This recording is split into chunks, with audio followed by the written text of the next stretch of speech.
So the 2012 Malibu, or excuse me, Impala is running. So I want to add some things to this video before y'all start watching it. When we have no trouble codes, my best advice is to you guys is to scan through the data. If you're scanning through the data and you run across something like I did with this fuel rail pressure at 3,500 psi, even with it unscrewed out of the fuel rail, you know there's a problem. My problem is I'm a one-man show now, so I had several things going on today and I overlooked it. And the other thing that I overlooked that I didn't mention is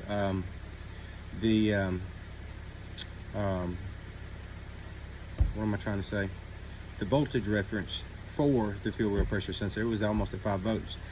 I know from many years of experience, when you plug something in with a 5 volts reference, it cuts it down.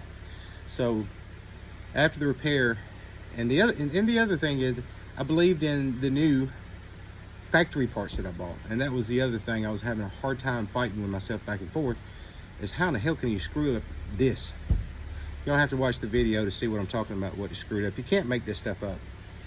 And just look at the data. I mean, before you go hog wild, ape crap, and start jumping on the phone and calling Identifix and calling All Data and calling your buddy down the road, and it's hard to diagnose a car with the phone. Always trust your information you're given, but verify it. And the other thing is, in this video, I stated left to right. It's actually right to left. So don't kill me and scold me on that, okay?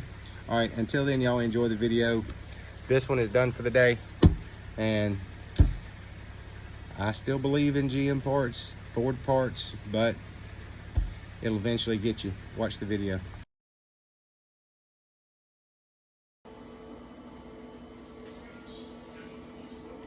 I'm honestly at a loss on this one right here. And the reason I'm at a loss on it is because it's supposed to have been quick, they say. Get it in and out, they say. Guys, this is for you guys that wondering why automotive repair is so expensive. I'm exhausted. I've worked real hard today. I've got several cars out, but this one right here is supposed to have been quick, they say. It's supposed to get in and out, they say. Customers complaint. If y'all remember on this car right here, I got a video out that I showed y'all how to diagnose a cylinder misfire on, I think it was number 4. Correct me if I'm wrong if y'all watched the video. It turned out that it's the injector harness. And the guys done spent money to have somebody install all new injectors, and I think they put a used PCM in it, blah, blah, blah, whatever. It doesn't matter. So they brought it to me because they, again, thought I was completely retired, and I'm not. So this stuff right here you can't make up. And this is why automotive repair is so damn expensive. If you don't bill it right the first time, you're going to lose your ass. Now, I've lost my ass on this one, and I'll be the first one to tell you. Because I had to think outside the box on this one all the way around in circles. So let's get started on the video and see if y'all can understand that this shit can't be made up. And yes, starter had to be replaced, alternator had to be replaced. On the second time he brought it back to me finally, after I got some new GM harnesses. And here's the packages. They're GM harnesses. You can look at the part number right there. You can pause the video or whatever, and that's the part number right there. So they were GM harnesses. Bear in mind, the alternator's aftermarket, the starter's aftermarket, but it worked out just fine. But let's watch the video and y'all see what I'm talking about. After I got this car in here, I had problems getting it started because the starter was jamming on it. You had to knock the crap out of it. You can look at the starter. Wherever I put it, they beat the crap out of it because they've been having problems out of the starter for a while. But unfortunately, his starter failed, then his alternator failed, and so we brought it in for us to do the injector harnesses that we diagnosed a month or so ago, I think in April last month. So he's just now getting a chance to get it back in, but I did do a temporary repair so he could drive it without a cylinder misfire. So I get this thing in here, and it's supposed to be quick, they say, and it's supposed to be fast, they say. Well, this didn't turn out that way. This car has sucked in about another 2.5, 3 hours of my time that I did not want to spend on this car. I honestly didn't have time to do the starter and the alternator, but I went ahead and did my due diligence. 1.2 hours on the alternator, as it says to replace, 1.7 hours on the starter, and I think 3.8 hours or something like that on the injector harness, or whatever the labor was. So that just increased my time, because I can get it done usually pretty quick. But let me show you what I found. So after I got through with the whole repair, I had a crank, start, stall, crank, start, stall every single time. Let me see if I'll show you what I'm talking about. Y'all just watch.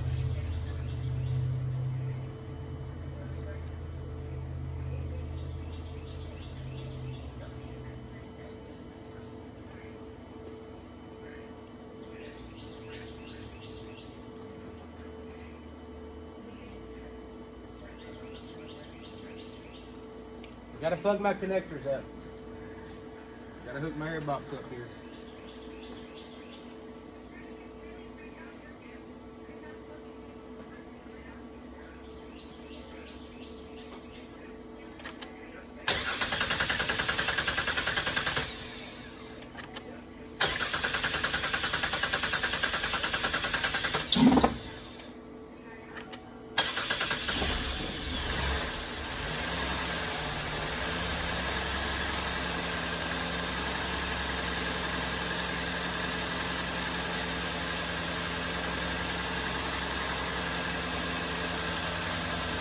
It has totally made a liar out of me. There it goes.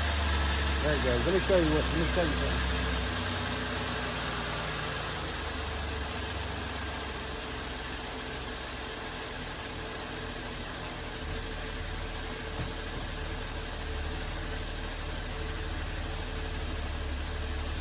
It's not running. It's not running like it's supposed to.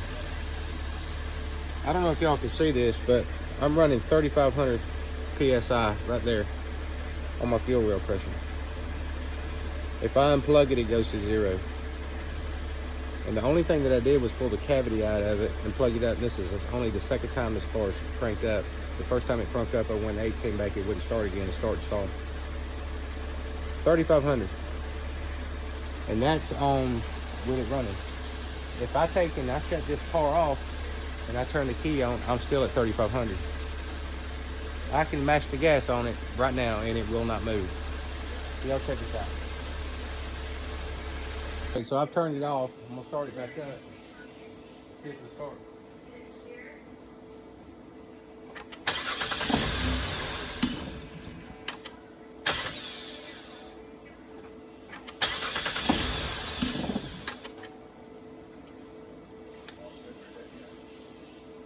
All right, you see what I'm talking about.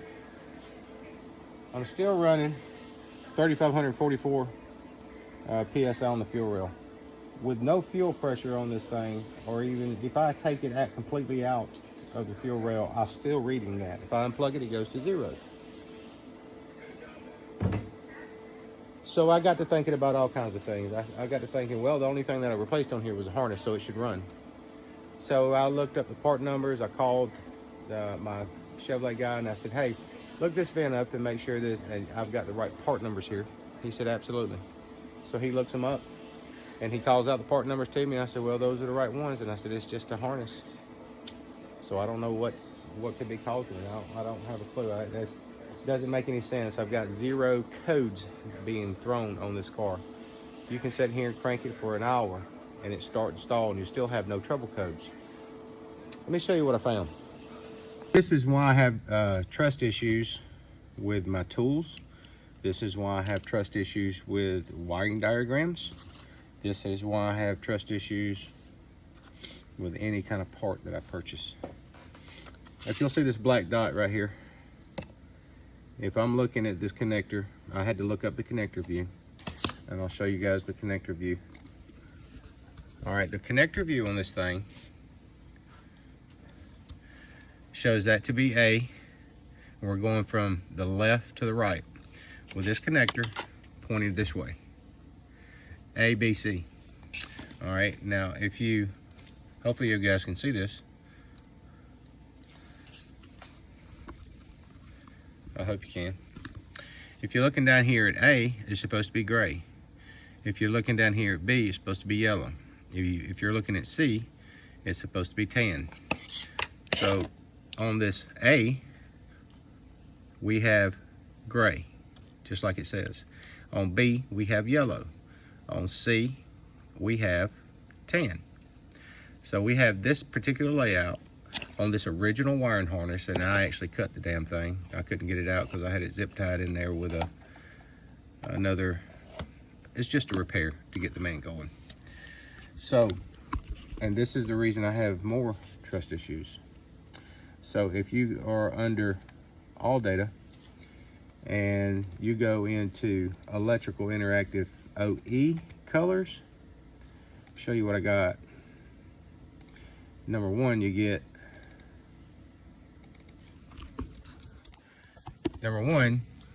get a total different layout, gray, brown, and purple. There is no gray, brown, and purple in here. And 2's laid out for it to be the low voltage reference, which basically is a ground. And 3 is supposed to be the reference voltage right here, which is not, because on the other one, the gray is the reference voltage, I believe, and it's A.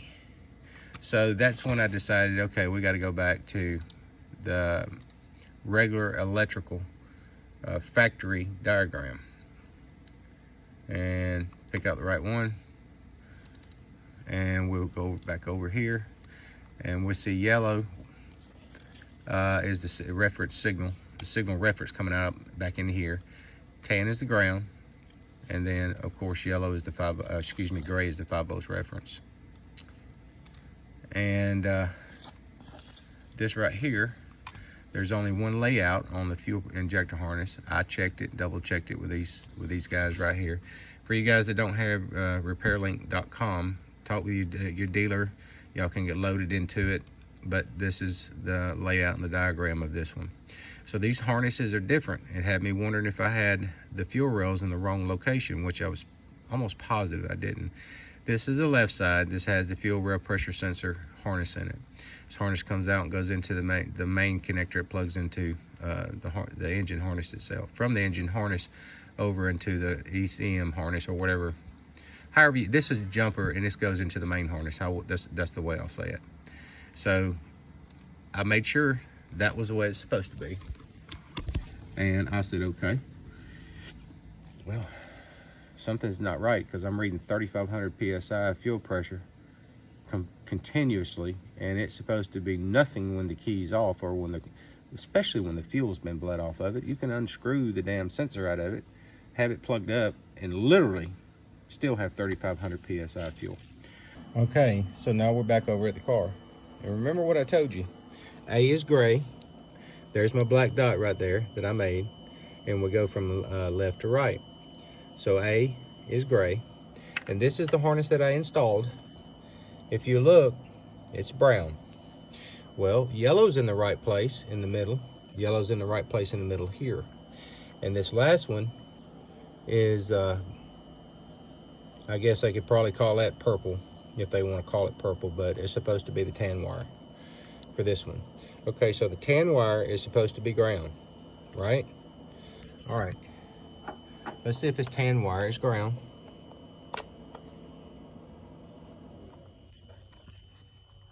The tan wire is not ground. Let's see. The tan wire is not ground. And I'm hoping I'm not shaking too bad for you guys. But anyway, this tan wire is supposed to be ground. And if you're looking at C, A, B, C, and this middle wire is the signal for the processor out of the sensor. And this one right here is supposed to be A. Here again, it's supposed to be 5 volts reference. All right, so let's get our meter out. We'll turn it on and we'll look at our meter here. Get this fancy dancy meter going. Okay, now maybe y'all can watch this as I do it. So in all reality, this is A, B, C. Okay, A is supposed to be 5 volts reference. It's not. It's a ground. This is supposed to be the signal for the processor, the second one. I believe it to be, because yellow is supposed to be the signal. So that's in the right position. You get to the next one, and it's supposed to be oh, hold on, I got the key on. Let me get this camera situated. When you go to C, it's supposed to be ground. It's not. Looking for my 5 volts reference. Oh, am I hooked up on ground over there? Okay, let me see if I'm hooked up. I don't even know if I got, oh, let me turn my meter on the right place here. Sorry about that, guys. Okay, so our reference voltage on this one is not A, it's not B, it's C. Right there. There's our 5 volts reference. And if you reference this to the connector, A is supposed to be 5 volts reference. I wrote it down, gray, 5 volts reference. So in all reality, they have that pin, the A and C pin right there. I'm gonna take it, I'm gonna swap it, because the other one's where it needs to be. Now, providing that at the other end of this harness right here, it's what it's supposed to be, which I'm concurring that it is, because if I take my ground, and that is right now, the ground is A on this one. If I move ground to A, leave my signal there, and I put this other one, which is the 5 volts reference. If I take this 5 volts reference and swap it to A, and then I take the other one, which is a ground, and swap both of those. So C and A is swapped in a brand damn new AC Delco, or excuse me, not AC Delco, GM connector. Brand new harnesses from GM. I've never run into anything like this in my life. So let's swap them around and see what happens. Okay, without even starting this car, I know it's fixed. And the reason I know that is because one thing I failed to mention, the fuel rail pressure sensor voltage stayed at almost 5 volts the whole time. My fuel rail pressure, now I have fuel pressure on it. If I relieve the fuel pressure, I'm almost positive it went from, it was at 3,500. Uh-oh. Well, it was at 3,500. Now I'm at 1171. So I got my fuel rail pressure sensor hooked up. I got these 2 wires switched on the end. I had to cut my harness back. I'm gonna have to make that pretty. Well, let's see if the damn thing will start and run. See what happens.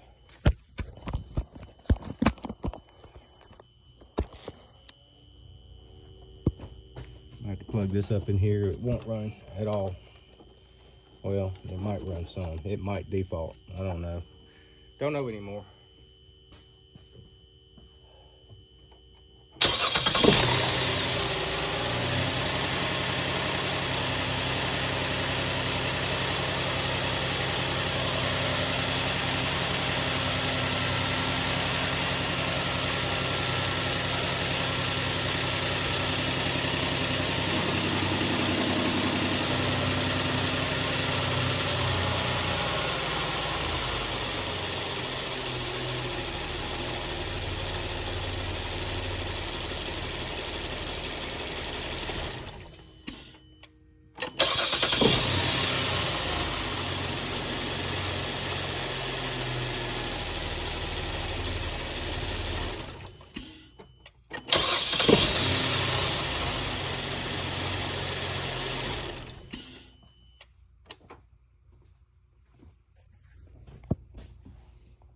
So, end of a wasted day. Wasted a lot of time, but at the same time, I really was ignoring the data. I knew there was a problem with it being 3,500 PSI with the sensor just laying there and plugged up. But I've had a lot on my plate, and we can't always think until it's quiet. And once it got quiet, then I started thinking, you know what?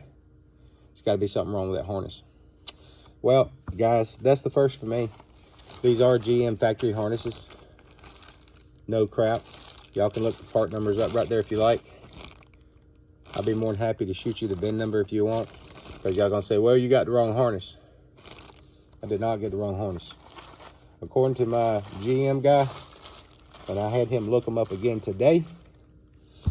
So now here's the question.